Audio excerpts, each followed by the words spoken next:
Nama saya Nurul Hikmah Ramadhani dan adapun anggota kelompok saya yang pertama Rini Ramadhani, yang kedua Yusuf Regi, yang ketiga Stefino Valenciano Abu, yang keempat Muhammad Haikal, yang kelima Ayudia Meristiani, dan yang ketujuh ada Humaira Al-Ayun. Langsung saja kita masuk ke latar belakang. Perkembangan pasar keuangan modern menyebabkan penggunaan instrumen derivatif semakin meningkat. Derivatif digunakan sebagai alat lindung nilai atau hedging, sarana spekulasi, dan arbitrase dalam kegiatan keuangan. Jenis derivatif yang paling umum digunakan adalah opsi, future, dan forward.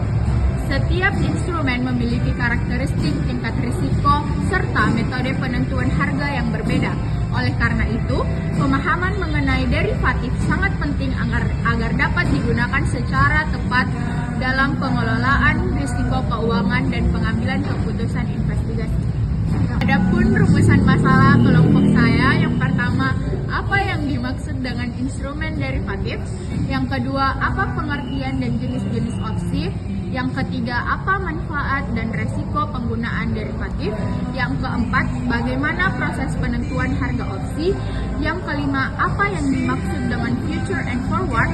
Yang keenam, apa perbedaan opsi, future, dan forward? Dan yang terakhir, bagaimana derivatif digunakan untuk hedging?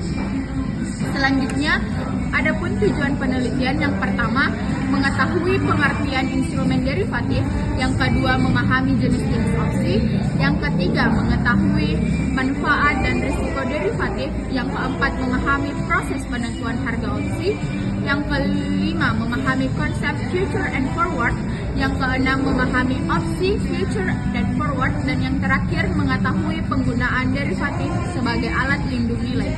Langsung saja masuk kepada pemateri yang pertama, yaitu Yusuf Regi. Baik, terima kasih atas kesempatan yang telah diberikan. Saya akan membahas tentang konsep dasar derivatif dan opsi.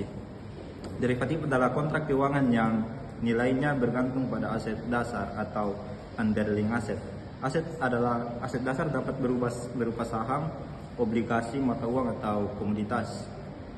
Karakteristik derivatif yaitu bersifat kontraktual antara dua pihak, memiliki jatuh tempo, mengandung leverage sehingga keuntungan dan risiko lebih besar, berpotensi risiko tinggi jika tidak dikelola dengan baik. Fungsi derivatif yang pertama itu hedging untuk melindungi dari risiko perusahaan harga. Yang kedua, spekulasi, mencari keuntungan dari perubahan harga pasar. Yang terakhir, arbitrage, memanfaatkan perbedaan harga untuk memperoleh keuntungan. Opsi adalah instrumen derivatif berupa kontrak yang memberikan hak, bukan kewajiban untuk membeli atau menjual aset pada harga dan waktu tertentu di masa depan. Inti opsi yaitu hak, bukan kewajiban, memiliki strike price atau harga kesepakatan, memiliki expiry date atau jatuh tempo. Yang kedua, jenis opsi, call option untuk atau hak membeli aset digunakan saat harga diperkirakan naik. Kedua, put option yaitu hak menjual aset digunakan saat harga diperkirakan turun. Resiko opsi yaitu volatilitas tinggi, yaitu harga opsi mudah berubah. Leverage yaitu modal kecil bisa memberi untung atau rugi besar. Yang ketiga, resiko kehilangan premi atau premi hilang jika opsi tidak digunakan. Terakhir, time decay atau nilai opsi menurun mendekati jatuh tempo. Terima kasih, saya kembali kepada moderator. Baik, terima kasih kepada Yusuf Regi. Selanjutnya pemateri yang kedua, yaitu Ayudia Meristiani. Baik, terima kasih atas kesempatan yang diberikan oleh moderator. Di sini saya akan membahas tentang manfaat dan risiko derivatif, khususnya opsi. Manfaat opsi. Pertama, opsi bisa digunakan untuk hedging atau melindungi aset dari kerugian akibat perubahan harga. Kedua, opsi punya efek leverage. Jadi, dengan modal kecil, investor bisa mendapatkan keuntungan yang lebih besar. Selain itu, opsi juga sering dipakai untuk spekulasi pasar, misalnya saat investor ingin mengetahui harga pasar akan naik atau turun.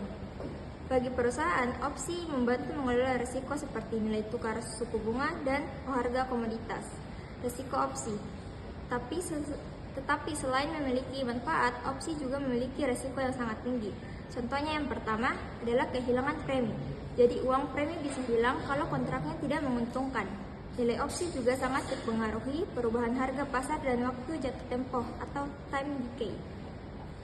Leverage juga bisa memperbesar kerugian kalau prediksinya salah. Selain itu, ada risiko likuiditas, risiko gagal bayar dalam transaksi tertentu, dan risiko investor mengambil keputusan terlalu spekulatif.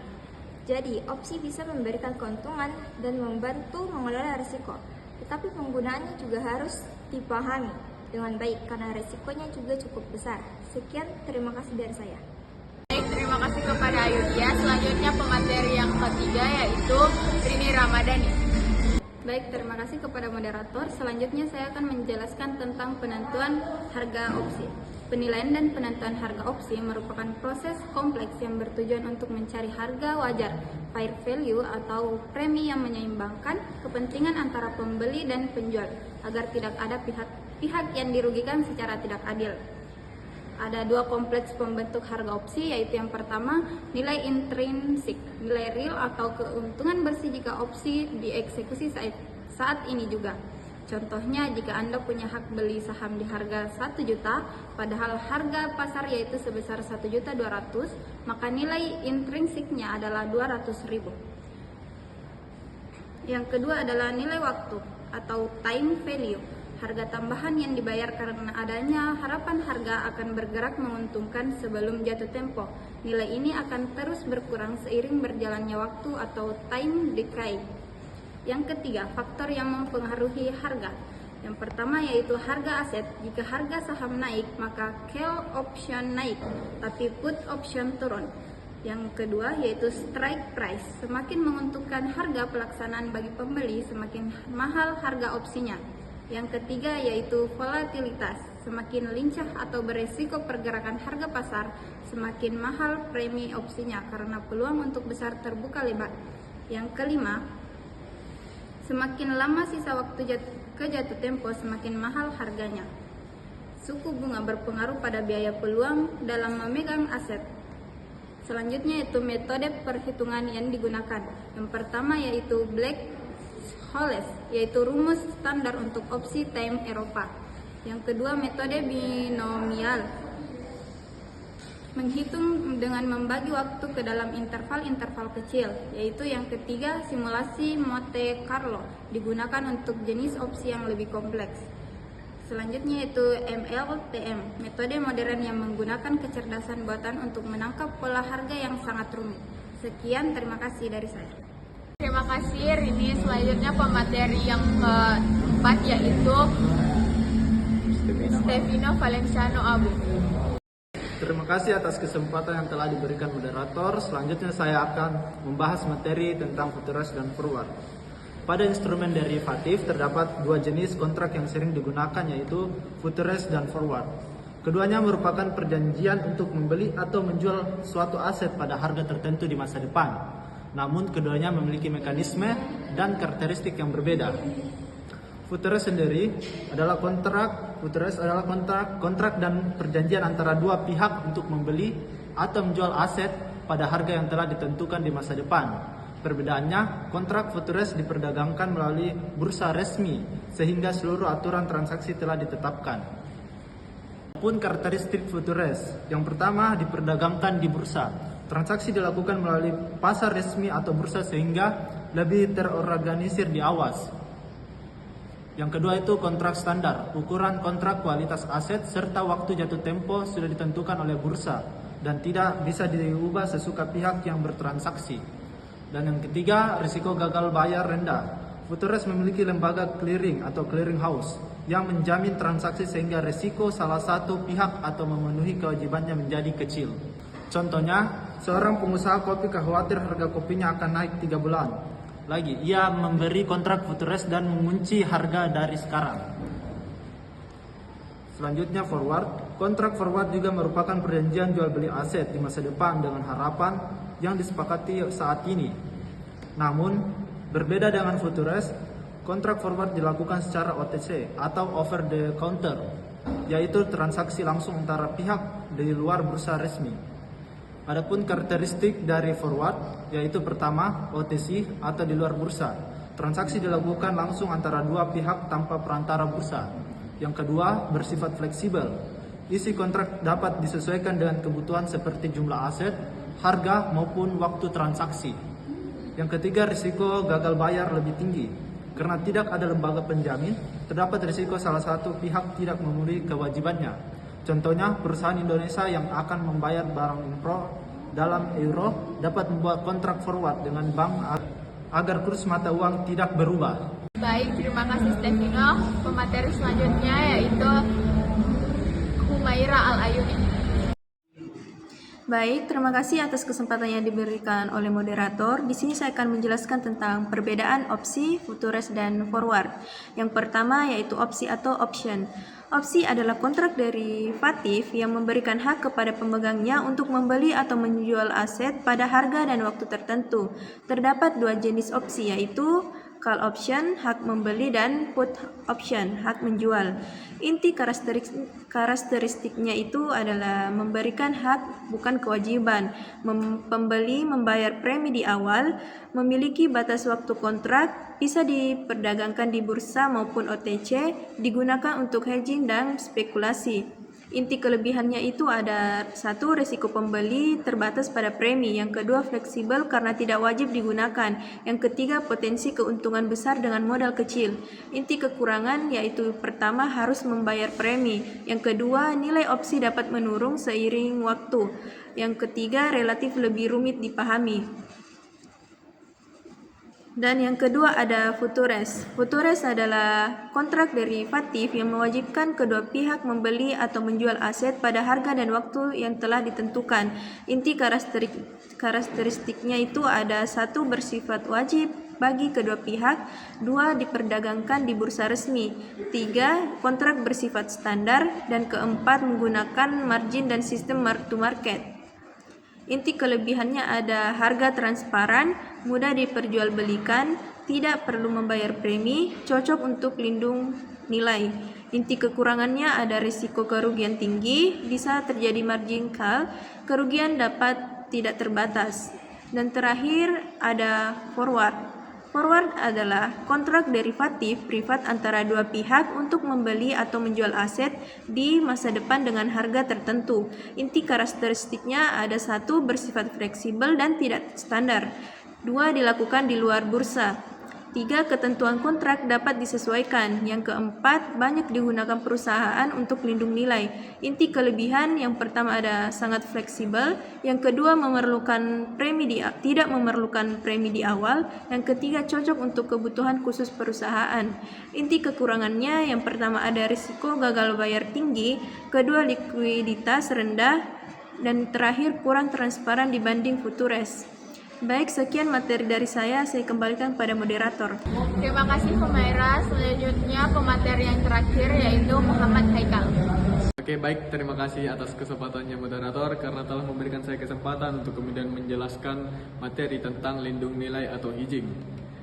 Hedging atau lindung nilai adalah suatu strategi dalam manajemen risiko yang dilakukan untuk melindungi nilai dari suatu aset, kewajiban, atau arus kas dari potensi kerugian akibat perubahan variabel pasar di masa depan. Variabel pasar tersebut meliputi nilai tukar mata uang, tingkat saku, bunga, harga komoditas, serta harga instrumen keuangan seperti saham dari obligasi. Dalam praktiknya, studi kasus manajemen keuangan internasional, analisis mitigasi risiko nilai tukar melalui forward contract. Data studi kasus, nilai kontrak sebesar 500.000 euro, kurs pors dalam 5 Mei 2026 sebesar Rp17.000 per euro, kurs forward dalam 90 hari sebesar Rp17.250 per euro, tanggal jatuh tempo 5 Agustus 2026. Skenario nilai tukar saat jatuh tempo. Skenario A, Rp18.000 per euro. Dalam hal ini, skenario A rupiahnya sangat melemah, dan skenario B 16.500 rupiah per euro. Dalam hal ini, rupiah sangat menguat. Metodologi perhitungan untuk melakukan lindungan nilai atau hedging, perusahaan menggunakan instrumen forward contract. Berikut adalah variabel dan rumus yang digunakan. A. Rumus kewajiban terkunci atau lock-in obligation. Total kewajiban, nilai kontrak dikali dengan kurs forward. Rumus selisih biaya atau efektivitas hedging. Selisih sama dengan biaya tanpa hedging dikurangi biaya dengan hedging. Analisis dan perhitungan rinci. Perhitungan biaya dengan kontrak forward. Manajemen memutuskan untuk mengunci nilai tukar pada angka Rp17.250 guna mendapatkan kepastian arus kas atau cash flow certainty. Total kewajiban €500.000 dikali dengan Rp17.250 sama dengan Rp8.625.000.000. Implikasi angka ini menjadi beban tetap dalam pembukuan perusahaan sejak awal Mei, sehingga risiko volatilitas kurs sepenuhnya berpindah ke pihak bank. Nilai komparatif saat jatuh tempo. Skenario A, rupiah depresiasi, kurs spot sama dengan Rp18.000 per euro. Tanpa hedging, Rp500.000 dikali Rp800.000 sama dengan 9 miliar. Dengan hedging, Rp500.000 dikali Rp17.250 sama dengan Rp18.625.000. Penghematan biaya 9 miliar dikurang 8.625.000.000 sama dengan 375 juta. Skenario B, rupiah apresiasi. Kurs spot yang kita gunakan adalah Rp16.500 per euro. Tanpa hedging, Rp500.000 dikali dengan Rp16.500 sama dengan Rp8.250.000.000. Dengan hedging, Rp500.000 dikali Rp17.250 sama dengan Rp8.625.000.000. Biaya oportunitas Rp8.625.000.000 dikurang Rp8.250.000.000 sama dengan Rp375 juta. Kesimpulan dan analisis kritis yang kemudian diambil oleh kelompok kami berdasarkan hasil perhitungan di atas, terdapat beberapa poin penting yang dapat disimpulkan dari perspektif manajemen keuangan. Yang pertama, kepastian budgeting. Penggunaan forward contract kemungkinan Departemen Keuangan melakukan proyeksi laba yang lebih stabil karena biaya perolehan aset saat dipastikan sejak awal transaksi.